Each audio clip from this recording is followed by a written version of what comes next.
committee raised the target range for the federal funds rate by 25 basis points, bringing the target range to 4.5 to 4.75%. And we are continuing the process of significantly reducing the size of our balance sheet.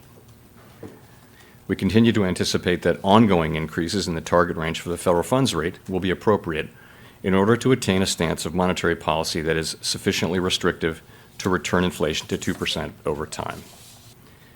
Shifting to a slower pace will better allow the committee to assess the economy's progress toward our goals as we determine the extent of future increases that will be required to attain a sufficiently restrictive stance. We will continue to make our decisions meeting by meeting, taking into account the totality of incoming data and their implications for the outlook for economic activity and inflation. It is important that overall financial conditions continue to reflect the policy restraint that we're putting in place in order to bring inflation down to 2%.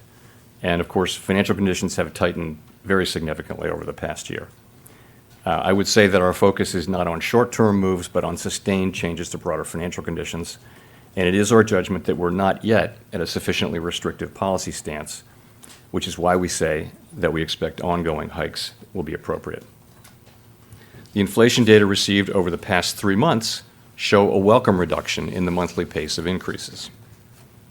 And while recent developments are encouraging, we will need substantially more evidence to be confident that inflation is on a sustained downward path.